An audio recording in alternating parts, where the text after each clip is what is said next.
ඔයාලට එනවා පැටියෝ සමාන්තර ආශ්‍රයක් බව පෙන්වන්න කියලා. මොකද්ද? සමාන්තර ආශ්‍රයක් බව පෙන්නපාන් කියලා එනවා. හරි. පටගාලා කියන්න පුතේ. සමාන්තර ආශ්‍රයක් බව පෙන්වන්න පළවෙනි ක්‍රමය මොකද්ද? චතුරස්‍රයක සම්මුඛ පාද සමාන මොකද්ද පුතේ?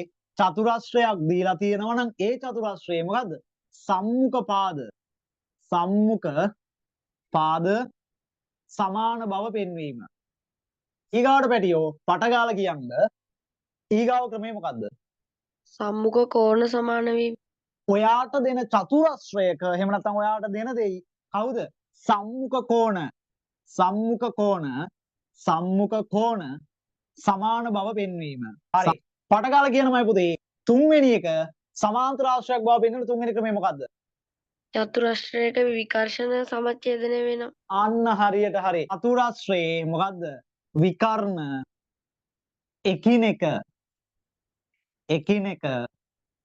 සමච්ඡේදනය වන බව පෙන්වීම.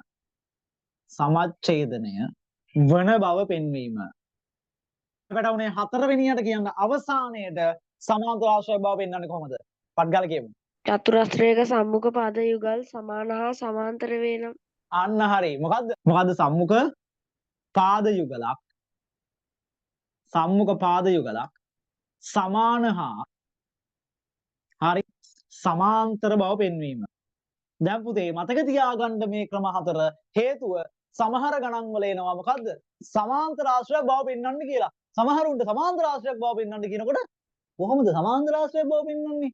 මතක නෑ. හරියට තියරි ටික ඔළුවේ නෑ. එතකොට පුතේ කොහොමවත් බෑ තමයි ඔබට පෙන්වන්න. ඒක හන්ද පුතේ මේ තියරිය හරියට ඔළුවට දාන්න මතක තියාගන්න. සමාන්තර ආශ්‍රයක් බව පෙන්වන්නේ කොහොමද? සම්මුඛ පාද සමානයි කියලා පෙන්වුවොත් අපිට කියන්න පුළුවන් ඒ තියෙන සමාන්තර ආශ්‍රයක් කියලා. ඒ වගේම සම්මුඛ කෝණ සමාන බව පෙන්වීමෙන් මට කියන්න පුළුවන් ඒ තියෙන සමාන්තර ආශ්‍රයක් කියලා. ඒ වගේම පුතේ විකර්ණ එකිනෙකට සමච්ඡේදනය වෙන බව පෙන්නලා මට කියන්න පුළුවන් මොකද්ද ඒ තියෙන්නේ සමාන්තර ආශ්‍රයක් කියලා කිව්ව හැකි. ඒ වගේම පුතේ මොකද්ද සම්මුඛ පාද යුගලක් සමාන හා සමාන්තර බව පෙන්වීමෙන් මට කියන්න පුළුවන් ඒ තියෙන්නේ මොනතර ආශ්‍රයක්ද? සමාන්තර ආශ්‍රයක් කියලා.